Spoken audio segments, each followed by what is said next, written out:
Nós veremos agora o que significa sermos uma expressão do amor de Deus.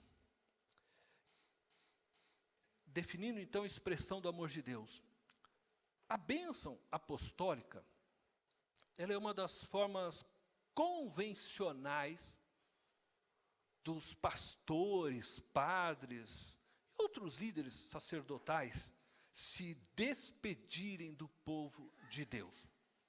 Essa bênção se encontra na segunda carta do apóstolo Paulo à igreja de Corinto. Paulo terminou a sua carta se despedindo com essa bênção, conforme nós podemos ler em 2 Coríntios 13, 14.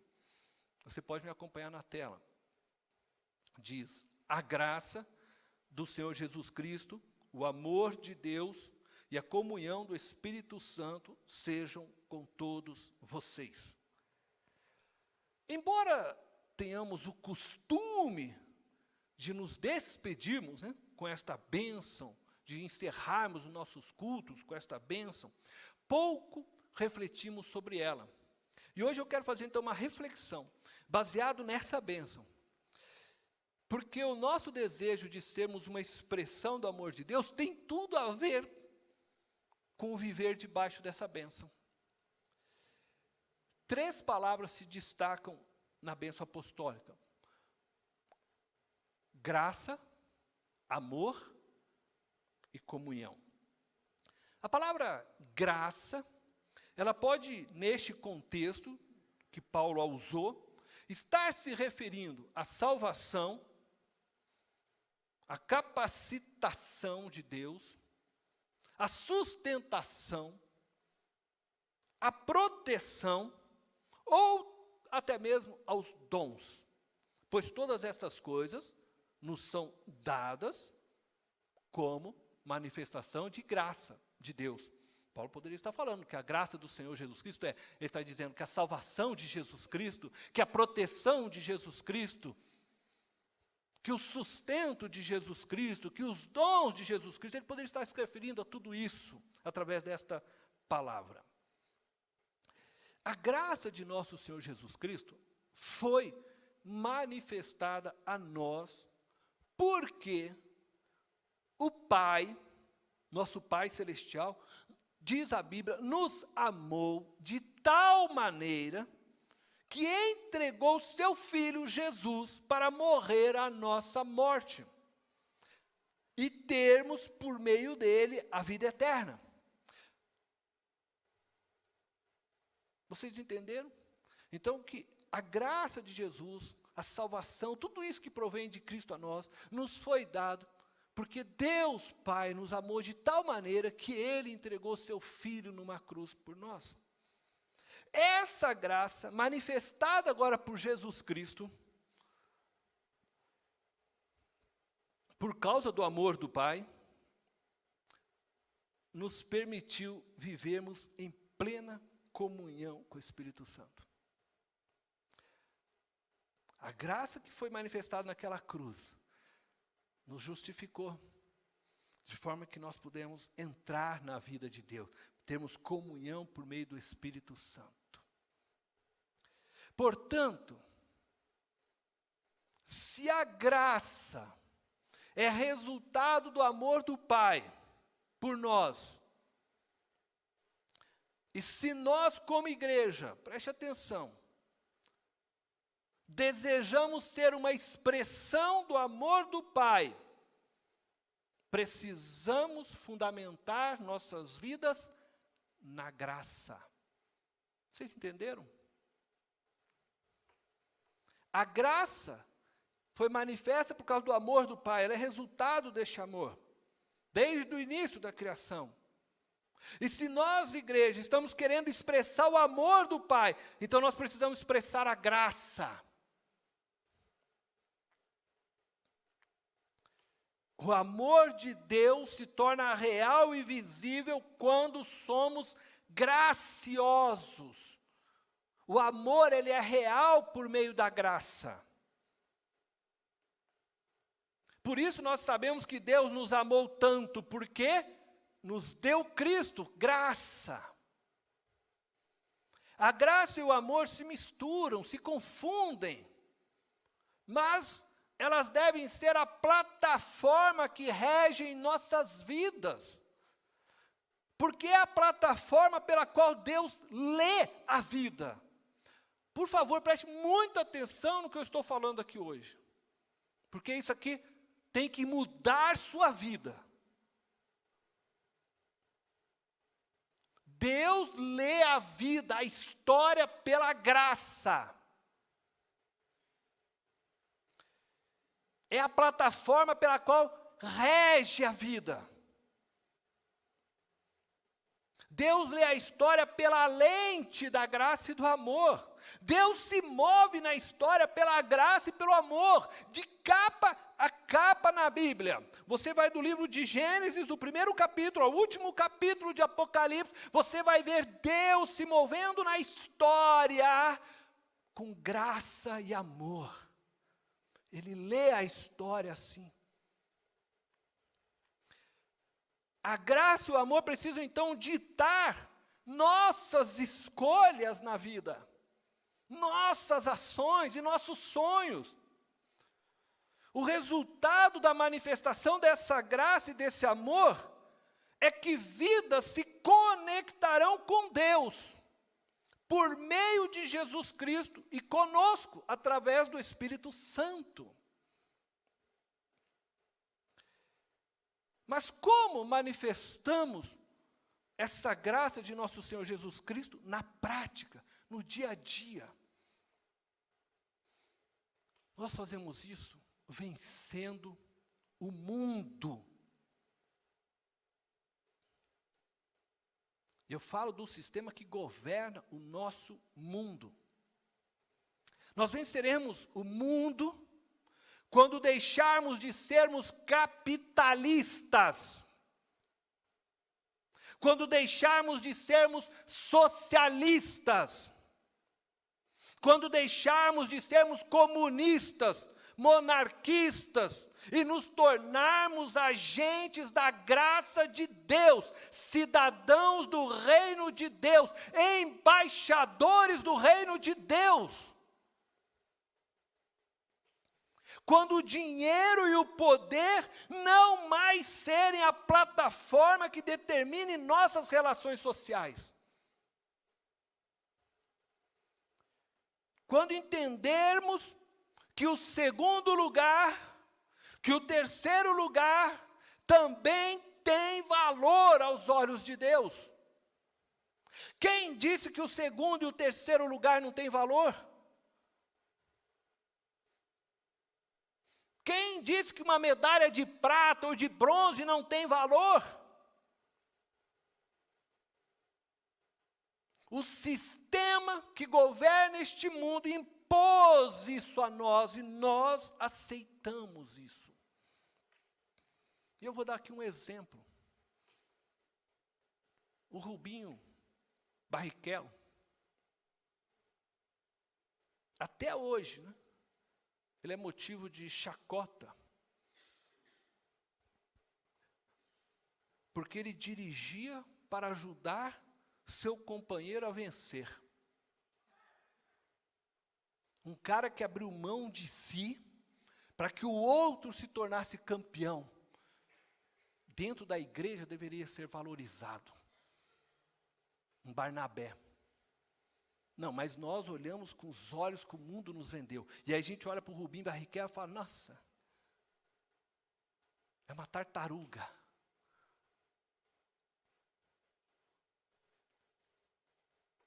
Se tornou motivo de chacota. Porque a nossa sociedade valoriza somente o primeiro lugar. Agora ele dirigia, sabe o quê? Uma Ferrari. Você já dirigiu uma Ferrari? E você fica zombando do Rubinho Barrichello?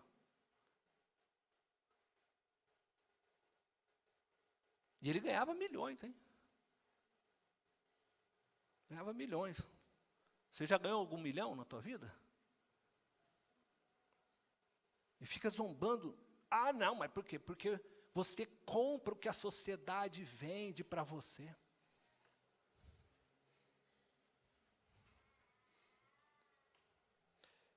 Nós só venceremos o mundo Através da graça. Quando nós deixarmos de olhar para o nosso vizinho como um concorrente, e nós o vermos como um parceiro de vida. Nós concorremos por emprego. Nós concorremos por vaga de estudo. Nós concorremos por comida.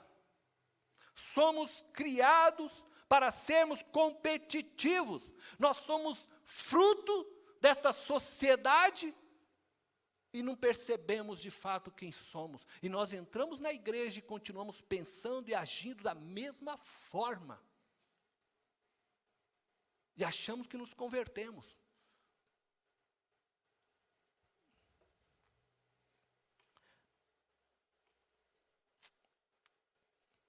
Nós somos criados para sermos competitivos. E esse não é o projeto de Deus, não é. Você precisa merecer para obter algo neste mundo. Vivemos numa sociedade meritocrática. Nós só venceremos o mundo através da graça. Quando olharmos para o outro ser humano e o vermos como continuidade de nossas próprias vidas. Amar o teu próximo como a ti mesmo é você olhar para o teu próximo e se ver continuando através dele.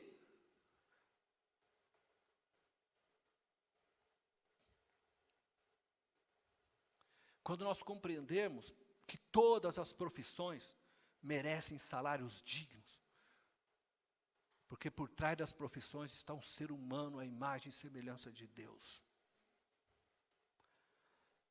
Quando nós começarmos a nos importar com a geração futura, não destruindo mais os recursos que um dia eles precisarão para a sua sobrevivência. Quando deixarmos de vivermos a vida baseada na produtividade. Quando deixarmos de darmos valor às pessoas, baseado em seus conhecimentos humanos, tão somente quando deixarmos de levarmos uns aos outros a julgamento, quando passarmos a resolvermos nossas questões baseadas na graça e no amor, e não mais sobre a plataforma do dinheiro, do poder ou do mérito. Eu quero pedir para os meninos da mídia soltar um vídeo. Este vídeo passou nas mídias, nos jornais, há umas 2 semanas, se não me falha a memória, ou 3 semanas, e percorreu por vários lugares. Eu queria que você desse uma olhada nesse vídeo. É cheio aqui todo dia de pessoas comendo lixo? É cheio, todo dia é adulto, criança. Nós ficamos esperando aqui, né? Nós estamos numa situação de rua aí, né? Muitas das vezes é difícil tá arrumando comida. Então a gente vem aqui na caçamba, né? Esperar, né? Essa é uma alimentação. É peixe, é cabeça de peixe, é víscera, é pé de galinha, ossos. É triste você acompanhar essa realidade do dia a dia? É complicado, mas é porque eles precisam, né? Porque na realidade eles precisam. Então a gente tem mais é que ajudar. Você também pega comida aqui do lixo? Pego. Por quê? Que é o único lugar que eu tô tendo, desempregado. Acha que vale a pena ficar comendo comida aqui da caçamba e tudo mais? Mas é mais forte que você? Cada um tem sua história. Qual que é a sua história? Abandono.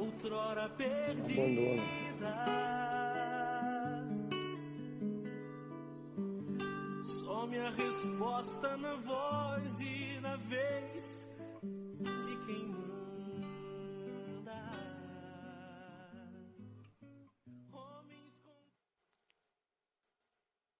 Este é o nosso país.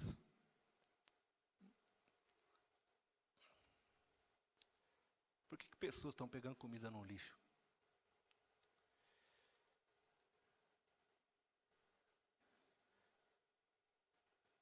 Porque seres humanos criados à imagem de Deus, nossos irmãos brasileiros, estão buscando comida num caminhão de lixo. Porque o nosso mundo não é regido pela graça.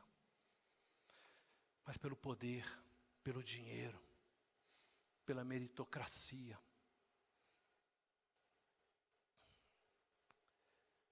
Nós não nos tratamos pela graça, pelo amor.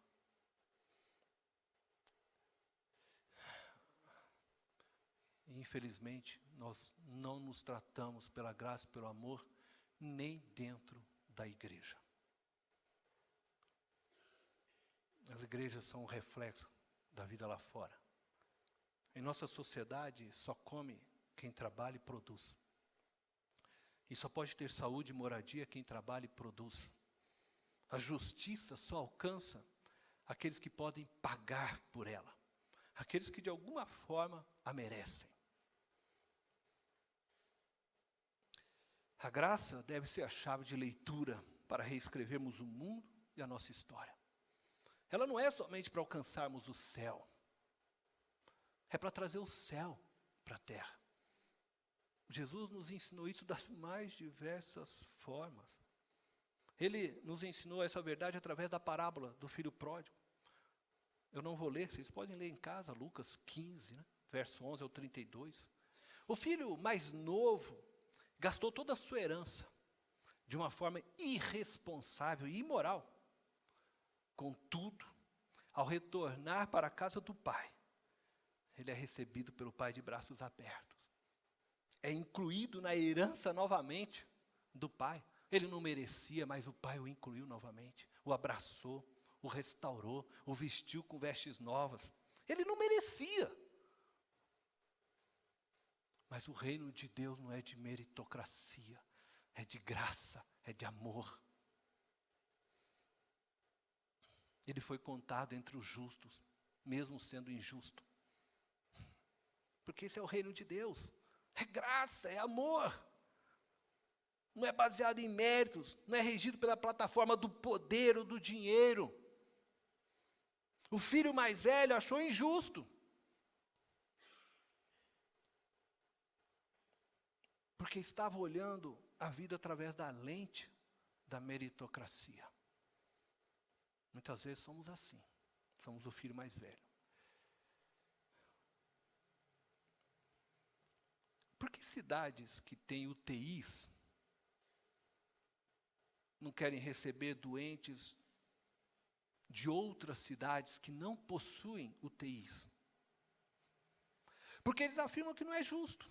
Não é justo.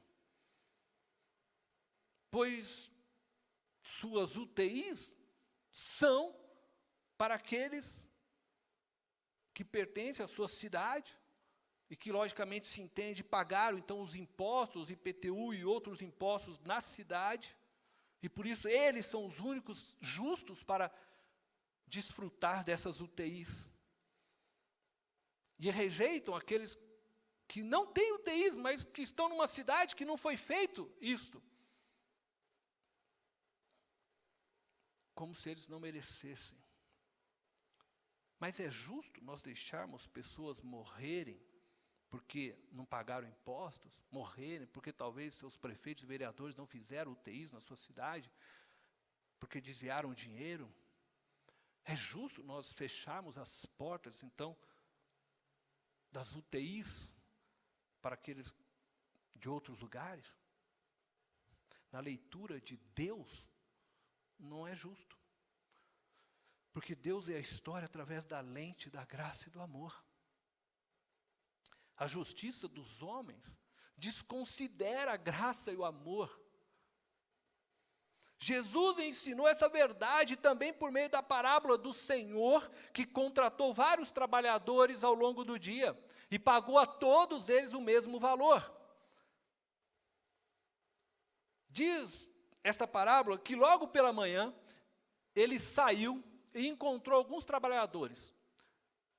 Era 7 horas da manhã.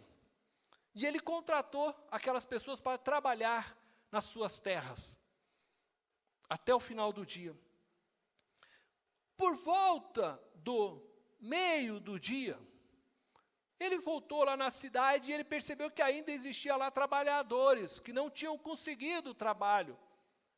E aí ele foi lá e contratou aqueles trabalhadores para que fossem as suas terras, trabalhar e colher. Então ele tinha lá um grupo que estava desde o horário da manhã, e agora chegou um grupo na metade do dia. E trabalharia então até o final do dia.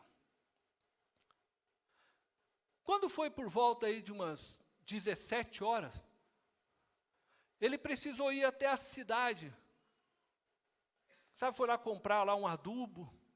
E chegou lá, viu que ainda tinham pessoas que não tinham conseguido o trabalho. Faltava 1 hora só para encerrar o expediente. Mas ele pegou e contratou aquelas pessoas e disse, vocês podem ir à minha terra e trabalhar. E aí então aquelas pessoas foram e trabalharam 1 hora somente. Ao encerrar o dia de trabalho, todos, foram lá para receber o seu pagamento. E aí aquele senhor que havia contratado todos aqueles homens, pagou o mesmo valor a todos. O que entrou no horário da manhã, recebeu o mesmo valor que aquele que entrou no horário do meio-dia, e o mesmo valor que aquele que entrou às 17 horas, trabalhou 1 hora. E eles julgaram ser injusto o pagamento dado pelo Senhor. Porque eles estavam olhando a história e a vida de cada um pela lente da produtividade, da meritocracia. Não, eles não merecem. Eu trabalhei o dia inteiro, aquele lá só trabalhou meio-dia. O do meio-dia também pensava, não, mas aquele lá não merece, eu trabalhei meio-dia e trabalhei 1 hora só.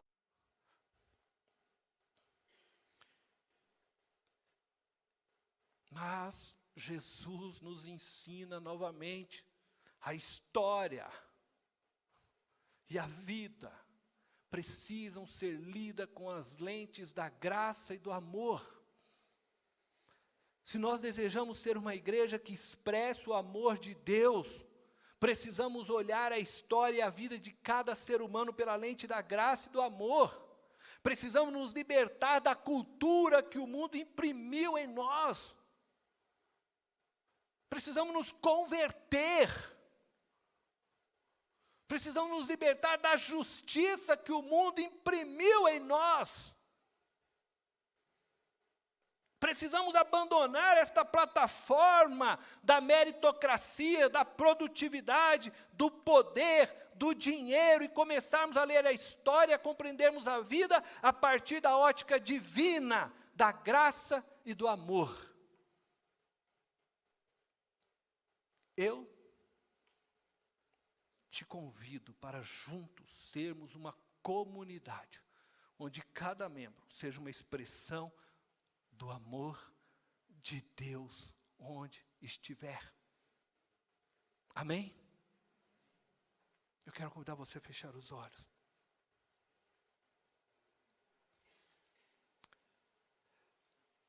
Que a graça do nosso Senhor Jesus Cristo, que o amor do nosso Deus e Pai, e a comunhão e consolação do Espírito Santo, seja hoje e sempre com todos. Amém. Deus te abençoe.